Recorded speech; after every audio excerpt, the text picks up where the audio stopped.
autolesiones y depresión en la conducta suicida que se trabaja o que es un tema muy tocado, que se relaciona bastante.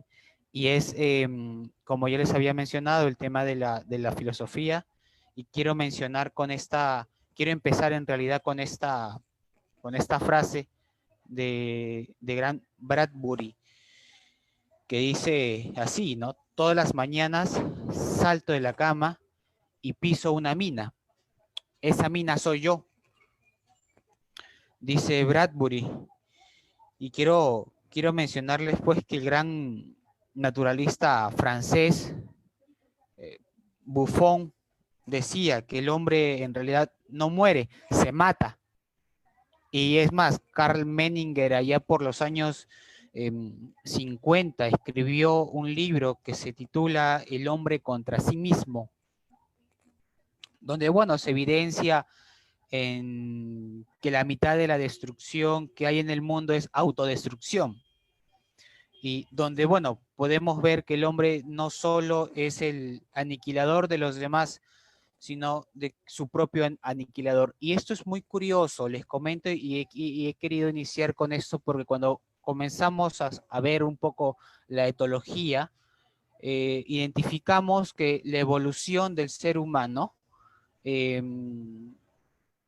se gesta no por el hecho de haber creado el fuego, sino por un proceso de adaptación.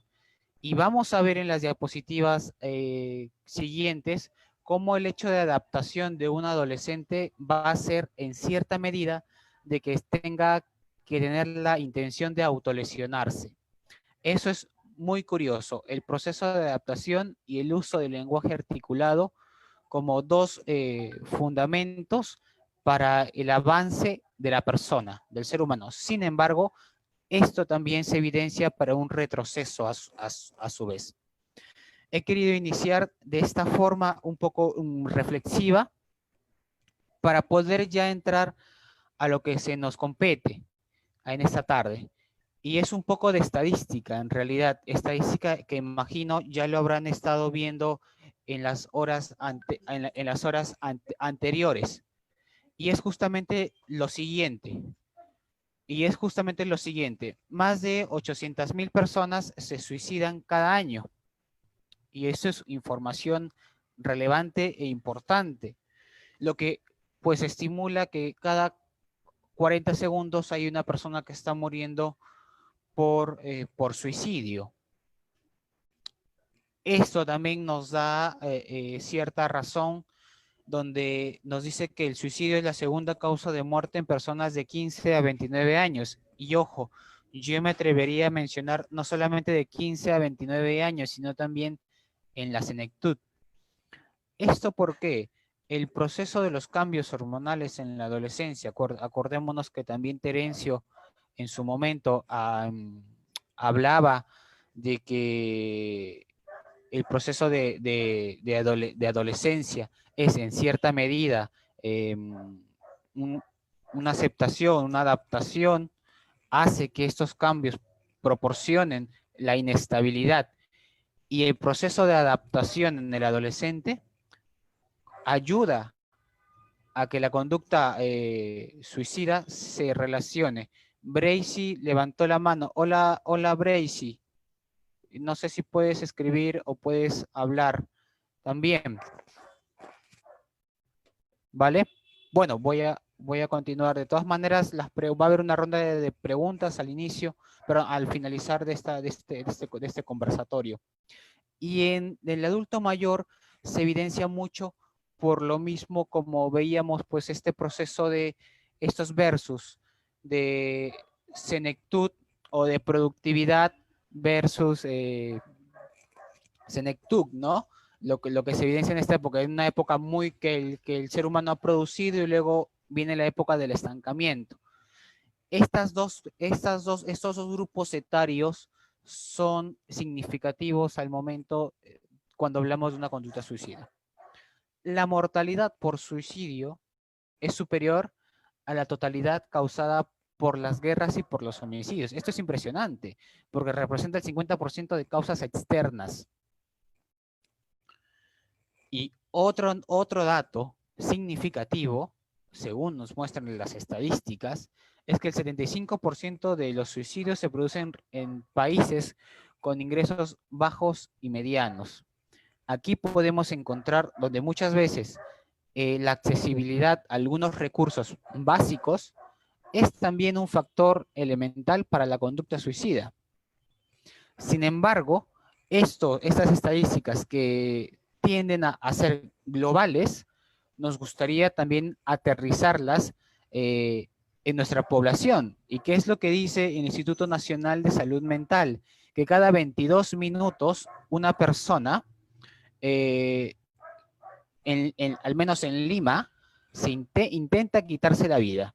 Y ojo, y más adelante también vamos a ver que hay dos tipos de autolesiones. Cuando me refiero al intento de quitarse la vida, hay una autolesión con intento suicida y hay una autolesión sin intento suicida. Bien, curiosamente, y hace hasta cierto tiempo, se hemos evidenciado que cerca de 2 millones de personas en el Perú están sufriendo de depresión. Imagino que con esto de la pandemia, estos indicadores también van a aumentar. Y de lo que va desde enero a julio en el país, va a cerca de 1.384 casos de suicidio. Hasta julio, agosto, septiembre, podemos sacar un redondeo de más o menos de 200 a 300 personas más por mes.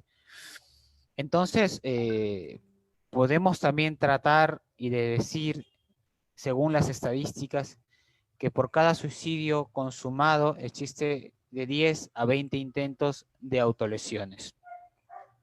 Como les menciono, esta parte es importante decir, porque aquí también vamos a encontrar otra frase que nos va a acompañar en la siguiente diapositiva.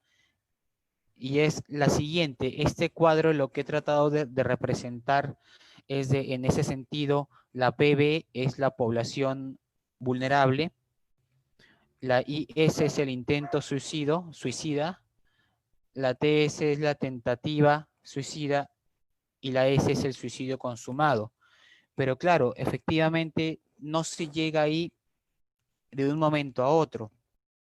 Tenemos que tener en consideración que quien, como apreció en la publicidad el día de ayer de la Sociedad Peruana de Suicidología, que quien considera al suicidio no quiere morir, quiere dejar de sufrir.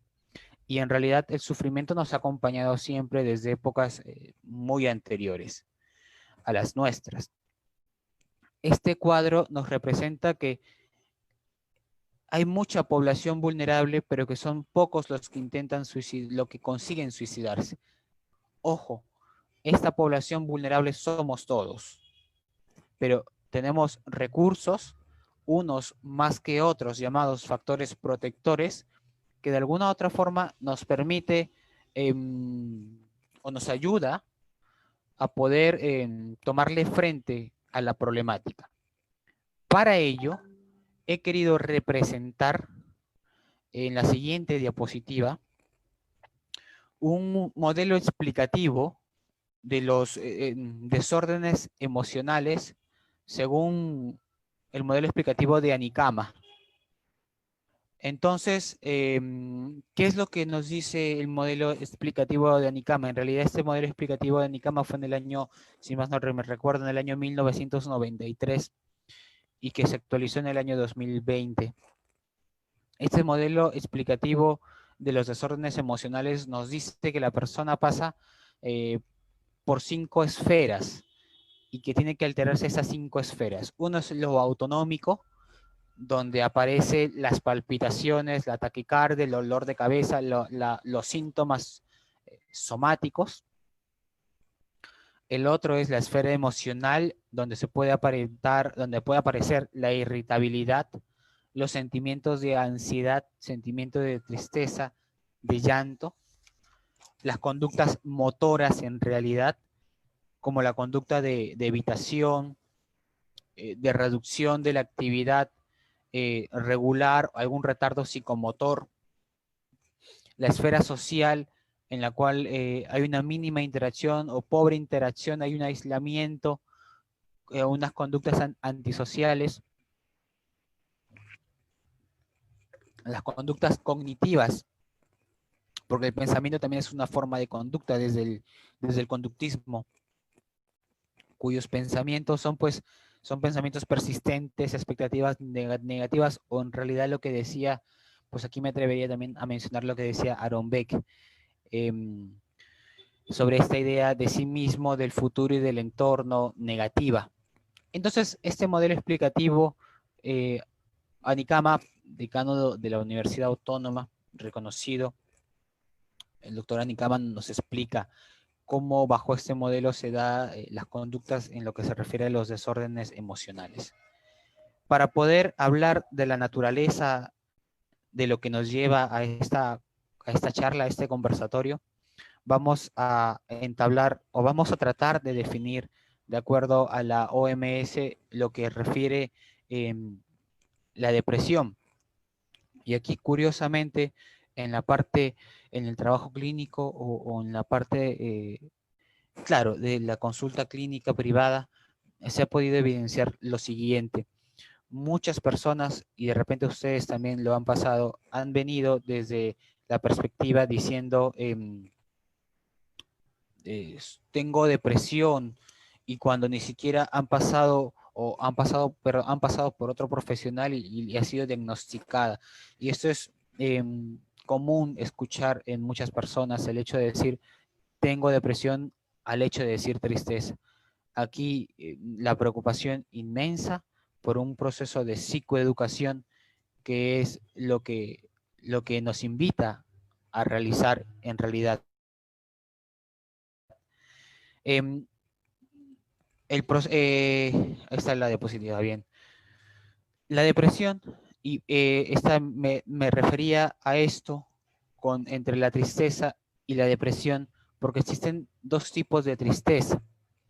Uno es la tristeza normal, que lo catalogo de repente de esa forma y es un atrevimiento de repente de mi parte, en la cual yo me siento muy triste hoy día, y conforme van pasando los días o de repente las horas, la tristeza se va reduciendo y voy teniendo una vida, eh, llego con mi estilo de vida normal y corriente y puedo seguir con mi estilo de vida. Otra característica, a diferencia, perdón, de la tristeza patológica, que es aquella en la cual vemos cómo nosotros nos vamos sintiendo gradualmente, esa tristeza va aumentando hasta llegar a un pensamiento o alguna conducta suicida o algún intento suicida. Esto es importante mencionarlo. ¿Por qué? Porque según la OMS en el 2017, pues la depresión lo ha catalogado como un trastorno mental. Entonces, si yo digo que tengo depresión, ese es un proceso de psicoeducación y se puede inducir de que la persona ya ha pasado por algún diagnóstico. Sin embargo, cuando no es así, nos invita a hacer un proceso de psicoeducar a las personas o a nuestros clientes y decir qué es lo que está pasando. Y muchas veces mencionar rasgos en vez de ya cuadros clínicos netamente. Nos dice la OMS que este trastorno eh, es frecuente por la presencia de tristeza, la pérdida de interés, del placer, lo que nosotros llamamos anedonia o abulia en la terminología clínica o en la jerga psicológica o en la jerga de la salud mental. Aparece también el trastorno del sueño, el trastorno del apetito, la sensación de cansancio y falta de concentración. Ojo, y aquí es muy importante porque sabemos que desde la neurociencia estamos hablando más o menos de la época de los 2000, de la época de los 90, porque en la época de los 90 surge la neurociencia, y se llamó la década del cerebro, y a partir de los 2000 se habló de la década de la conducta. Es justamente lo que nos apoyamos en las neurociencias para poder hablar de estos tres tipos de cerebros, que es el reptiliano, que es el emocional o mamífero, y que es el neocórtex o pensante. Entonces, podemos identificar netamente aquí a una persona ya desde el cerebro reptiliano, si sus funciones biológicas básicas como comer, dormir, hacer pipí, hacer popó, están alteradas o no están alteradas, si el cerebro emocional se considera estable o inestable, y probablemente si es que estas dos funciones estén alteradas o inestables, existe la probabilidad de que a nivel de neocórtex o del cerebro pensante también exista una alteración. Entonces es importante y rescatable mencionar que para llegar a un diagnóstico de una F, la F es el conjunto de las Z, las cuales son los problemas psicosociales. Sin embargo, también acá podemos ver cómo la depresión podemos categorizarla de un punto muy sencillo como la presencia de pensar y de sentir en el pasado. La depresión como la presencia de sentir y de pensar en el pasado. Como la ansiedad, la presencia de sentir y de pensar en el futuro. Y el estrés, que es una respuesta fisiológica, como la presencia de sentir y de pensar en el aquí y el ahora, de manera intensa. Bien, ahora vamos a entablar un poco la conceptualización de lo que se nos refiere a la autolesión. Y aquí sí va a haber muchas definiciones, porque este tema no es un tema eh, nuevo, en realidad es un tema ya de larga data de estudio. Y es más, dentro de la terminología vamos a encontrar que no se llama o no se hablaba en un primer inicio de autolesión, sino se hablaba de automutilación. Y tengo entendido que eso lo encontrábamos en el DSM-3, DSM-3, se hablaba de automutilación. Y claro, para dar a entender a los trastornos netamente clínicos, eh, algún rasgo psicótico de repente.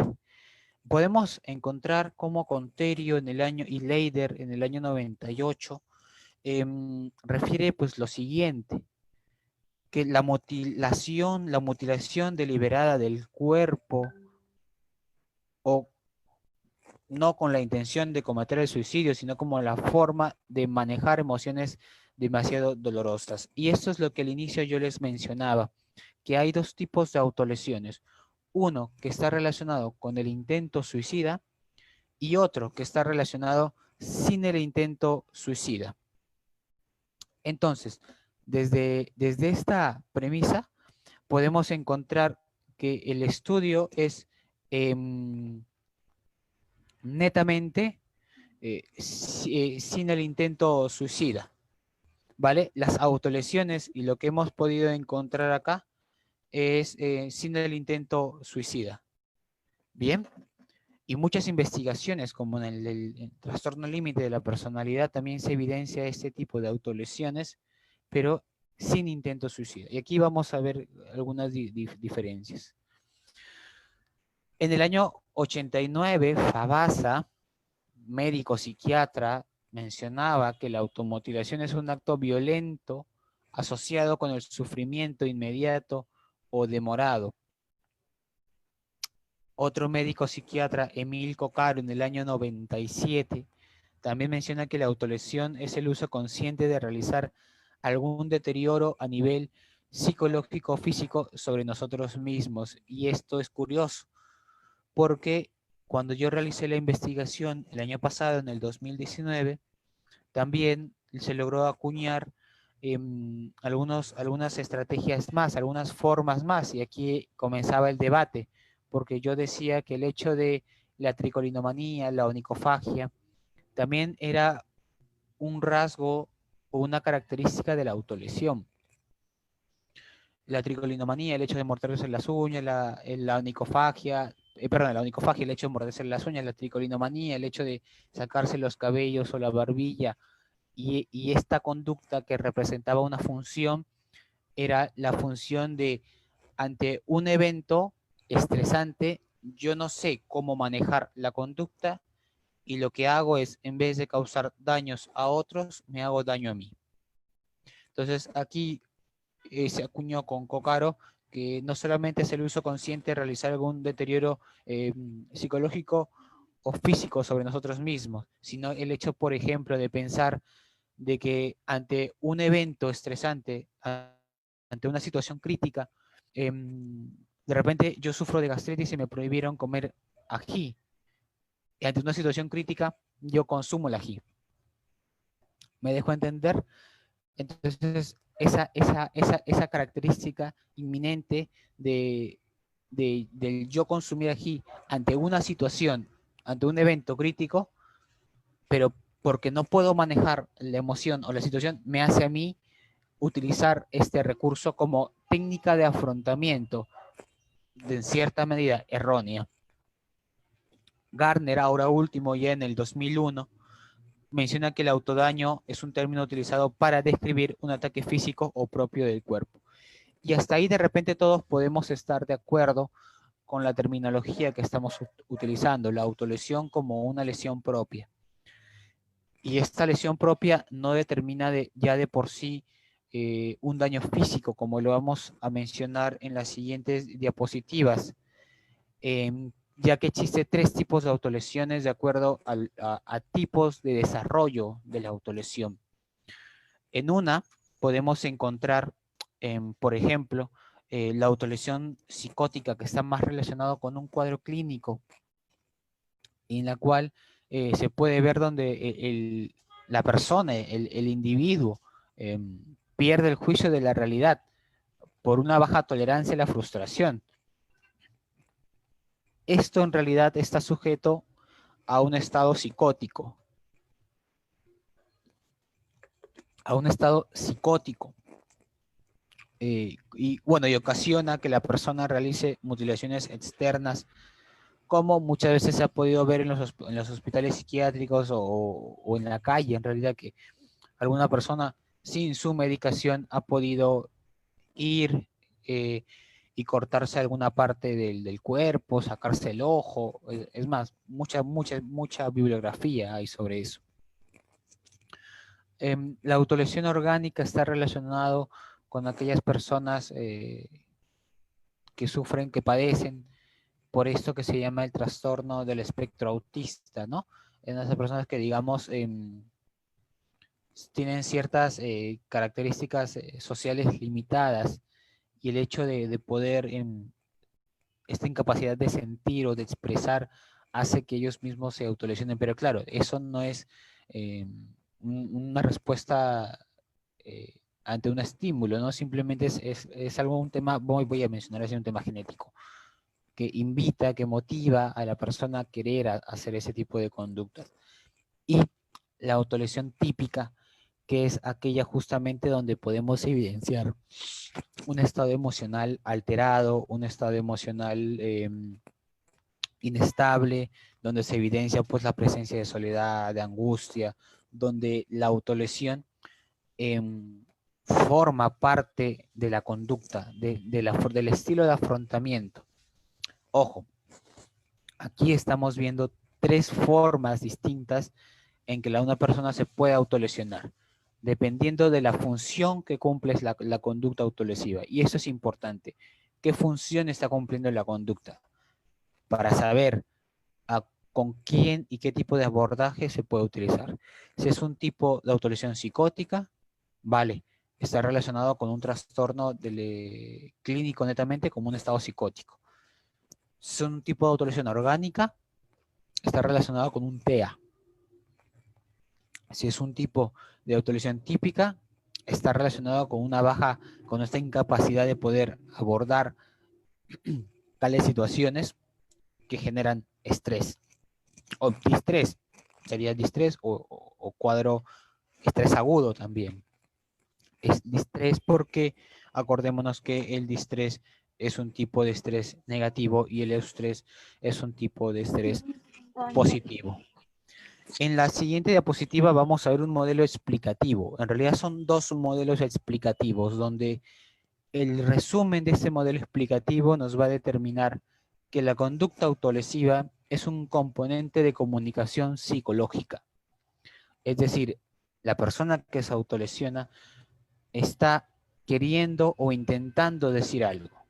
Es lo mismo que ocurre en la conducta, es más, la autolesión con intento suicida, acá podemos hablar de la autolesión con intento suicida, es un tipo de comunicación, ¿vale? En este modelo, tanto un modelo unifactorial y tetrafactorial, como ustedes lo pueden apreciar, ambos desarrollados en el 2006 y en el 2004. Curiosamente, toda esta investigación se ha dado en los años 2000, década, lo que hoy llamamos la década de la conducta, y en la época de los 90, la década del cerebro. Se comenzó a investigar mucho más sobre esta conducta. Y podemos ver que en el modelo unifactorial de Chapman, Grace y Brough, habla que la conducta autolesiva pues es una característica de la autorregulación de los estados emocionales. Pero ojo, no cualquier estado emocional, de un estado emocional aversivo, un estado emocional invasivo, por lo que en este sentido apoyaría la teoría de la evitación experiencial. ¿Esto en qué consiste? Que ante un evento tan fuerte, en vez de afrontarlo, huyo. En vez de decir yo puedo, y aquí encontramos esta incapacidad de la persona de poder afrontar eh, el plano real. En el modelo tetrafactorial del Knock y Prinstein en el año 2004, vamos a encontrar aquí dos perspectivas. Netamente, ojo, aquí estoy hablando netamente desde el fundamento cognitivo comportamental. Uno es que las conductas autolesivas se dan con frecuencia bajo dos dimensiones, tanto sociales como interpersonales. Cuando me refiero a las sociales, me refiero a esta necesidad que tiene de repente el adolescente de pertenecer a un grupo, y que aquí hay que evaluar también la cultura. En un momento, en un tiempo, estaba muy de moda la cultura emo, cuya característica era vestirse de colores oscuros y de autolesionarse. Era parte de la cultura de los jóvenes. Y es más, podemos hablar también de la muerte como característica también, de acuerdo a la cultura de la sociedad, es lo que nos va a restringir. Y cuando hablamos también de primeros auxilios psicológicos, de un proceso de evaluación, de todo, va a estar sujeto mucho a la cultura con la cual estamos trabajando. Entonces, en ese sentido, nosotros tenemos que saber, y ya teniendo un panorama mucho más amplio de qué cosa es la depresión, diferencias entre tristeza patológica, la definición un poco más clara de la autolesión, hemos visto los tipos de autolesión, hemos visto el modelo explicativo de repente de cómo se está relacionando esta actividad. Tenemos que ver cuál es el ciclo de la autolesión, cómo se da esto, de dónde parte, de dónde viene, y vemos que la culpa y la vergüenza son eh, dentro de las características prácticamente significativas en el trabajo de las autolesiones. Culpa y vergüenza. En temas existenciales es más la culpa que la vergüenza se ha podido trabajar más. Este sentimiento de culpa ante un hecho significativo para la persona, de repente con bajos recursos para el afrontamiento, va a determinar algunas emociones dolorosas. Esto va a producir tensión, y ahí de repente la técnica de tensión y distensión, la relajación muscular progresiva de Jacobson modificada por Wolpe. Esta tensión produce incapacidad de manejo y expresión cuando nos paralizamos. Por eso es que este tema de las autolesiones está muy relacionado no solamente con la conducta, con los rasgos depresivos, sino con los rasgos ansiosos. Encontramos mucha comorbilidad con esos dos síndromes. Esa incapacidad del manejo, de la expresión, de querer ir, llevar a un lado, hacia otro punto, nos va a dar como luz la autolesión. Y ojo, esto no queda ahí, porque después de que se ha hecho la autolesión, aparece, digamos, la recompensa, que es el alivio. Y claro, nosotros sabemos que cuando hablamos de un alivio a nivel neurológico, segregamos ciertos neurotransmisores que nos hacen pensar que lo que estamos haciendo en cierta medida es lo correcto o está bien. Entonces asociamos que ante una conducta de culpa debemos de autolesionarnos porque esto nos va a hacer sentir bien o nos va a hacer sentir agradables. Entonces, para ello debemos de saber que la gente, las personas que realizan este tipo de conductas, es necesario saber que evidentemente pasamos o tenemos factores protectores y factores de riesgo que se ha querido representar en esta diapositiva, donde vemos que los factores de riesgo, en primer lugar, es como el estrés. Y con esta pandemia también se ha producido y se ha elevado mucho los indicadores tanto de ansiedad como de depresión. Aquí vamos a poder ver donde el abuso de consumo de drogas, tipos de violencia, traumas, problemas económicos, lo que mencionaba al inicio con los datos estadísticos, donde el 75% de la población que, que realiza una conducta suicida comete o se evidencia que está siendo cometida esta conducta suicida en población eh, baja, de bajos recursos. Podemos encontrar los factores protectores como aquellos que evidentemente nos proporcionan eh, cierta acogida, y dentro de ellos pues podemos mencionar los factores, los espacios de familia. Y claro, y aquí hay que evaluar si es que de repente son los factores de familia, porque la familia también juega un rol importantísimo en esto. Si es que la familia es un factor protector o evidentemente es un factor de riesgo. Los factores ambientales, los factores culturales, y por eso es importante evaluar con qué tipo de persona estoy trabajando.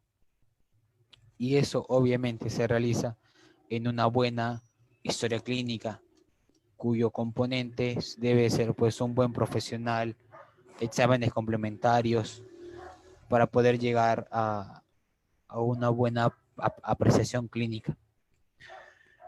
Este cuadro nos invita a tener un trabajo preventivo en la conducta, en las autolesiones y en la conducta suicida. ¿Y de qué forma lo vamos a mejorar o a trabajar? Y esta es de la siguiente forma. Vamos a comenzar a trabajar mediante la inteligencia emocional. Y ojo, ese es un término categorizado por Daniel Goleman, igual allá por los años 2000, hace poco, pero él trabaja de los años 80, 90, el tema de la inteligencia emocional, y no solamente tiene un solo libro, sino que en realidad tiene pues la inteligencia ecológica, la inteligencia social, tiene varios libros este hombre, neurocientífico americano. Mejorar el tema de la inteligencia emocional, practicar ejercicio. ¿Por qué la práctica del ejercicio? Porque la práctica del ejercicio activa serotonina, activa noradrenalina, hormonas de la felicidad, del placer, es decir, motivar a la persona. Comer sano y equilibrado. En ocasiones, pues la ansiedad nos puede llevar a comer de porrazo intensamente, pero para ello es el trabajo terapéutico, el trabajo del entendimiento, el trabajo de dónde estoy y hacia dónde quiero llegar. Tener una vida social y activa y practicar tus hobbies. Muchas veces este tema tan importante de los hobbies se pierde por lo que habíamos mencionado, la anedonia o la bulia, pero aquí es importante trabajar como parte preventiva, preguntarle o preguntarse a uno mismo, ¿no? cuáles son mis hobbies, cuáles son aquellas características en las cuales estoy teniendo para un mejor trabajo. Punto 5, dejar de compararte con los demás y dejar de pensar siempre en uno mismo. Aquí es importante porque cuando llegamos a un punto de la comparación, evidentemente puede ser que sea satisfactorio o que puede generar ayuda, pero el hecho de tener ese tipo de comparación y si no se, y si- cuando no se tiene un soporte emocional adecuado, hace efectivamente que la persona em, tenga un deterioro emocional. Bien. Punto 5, punto 6, perdón, vivir el presente. Y esto no me refiero con, vamos a tener una vida llena de libertinaje y por aquí, no. Cuando me refiero a vivir el presente, me refiero a de repente nosotros trabajar el mindfulness o la mente plena. Sabemos que hay dos tipos de mente, una mente racional y una mente impulsiva desde las terapias de tercera generación, y que lo que hace la mente sabia es justamente buscar el equilibrio, y el vivir el presente es identificar desde la Gestalt. Sabemos que hay dos formas de ver el presente o dos formas de darnos cuenta, ¿no? Una forma de darse cuenta externa y una forma de darse cuenta interna, que es, digamos, en el trabajo terapéutico lo que se puede ir manejando. Punto 7, poner metas realistas, pero claro, esas metas realistas son metas que podemos decirlo, eh, de poco a poco, no de largo plazo. De repente una meta realista y una meta corta podría ser, no sé, hoy voy a limpiar mi cuarto, hoy voy a tender la cama, hoy voy a sacar a pasear el perro. Algo tan sencillo que de repente lo había dejado, pero que ahora lo podemos ir retomando.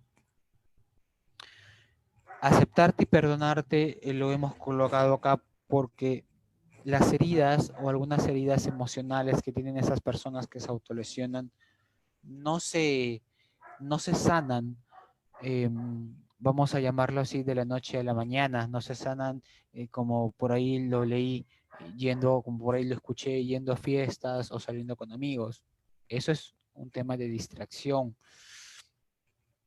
Eh, las heridas emocionales se sanan pues aceptándolas, entendiéndolas, aceptándolas y trabajándolas en ellas. Son tres procesos fundamentales para sanar heridas emocionales: entendiéndolas, aceptándolas y comenzarnos a trabajar en ellas.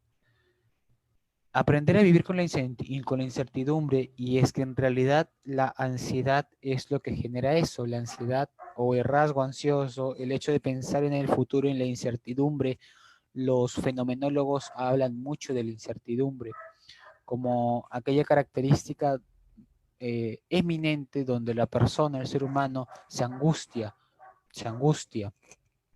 y genera los ataques de pánico, digamos. Cuidar los niveles de estrés. Y esto creo que ya es un tema que lo hemos trabajado y que me imagino lo han estado trabajando bastante. Cuando hablamos después de un trastorno de estrés agudo, cuando estamos hablando, primero, pero yo considero que lo primero que hay que ver acá es puntual, psicoeducar a las personas, enseñarles que no todo lo que ellos pasan es un estrés negativo. También hay un estrés positivo que proporciona, que ayuda, que moviliza. Por ejemplo, ahorita puede haber un temblor, un terremoto, tu sistema de alerta se activa y lo que va a hacer es que tú busques una zona de refugio. Esto va a ser así, y ese es un tipo de estrés, sería un eustrés. Y el estrés negativo sería un distrés, es aquel con la cuya característica es de repente te comienza a doler los hombros, la cabeza, ¿no? Y otras partes del cuerpo. Hay muchas enfermedades como el vitiligo que son, digamos, psicosomáticas. Dormir lo necesario como característica importante. Ojo, no estoy diciendo dormir 8 o 9 o 7 horas como lo dice la OMS, sino dormir lo necesario, lo que se considera adecuado.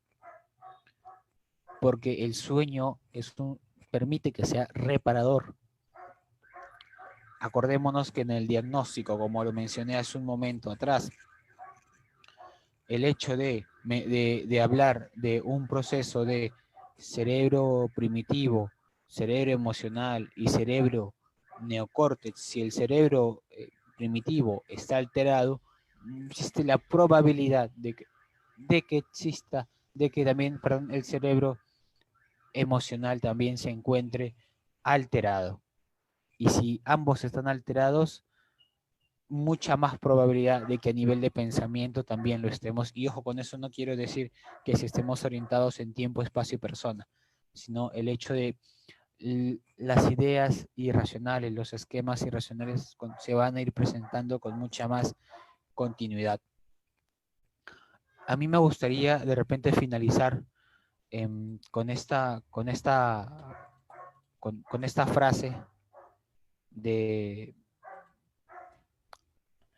de un autor que dice de la siguiente manera: si un cambio de lente mejora la visión óptica, imagínate todo lo que puede hacer un cambio de pensamiento. Y yo considero fielmente de que lo que se puede buscar o lo que se puede trabajar en las personas es justamente ese cambio de pensamiento, pasar de un pensamiento de nube negra a una nube mucho más clara, porque acordémonos que el ser humano es pensamiento, lenguaje y conducta. Entonces, hasta ahí, José, pasamos de repente a alguna ronda de preguntas, si es que puede aparecer. Si es que no, la participación por mi parte sería hasta ahí y muy agradecido.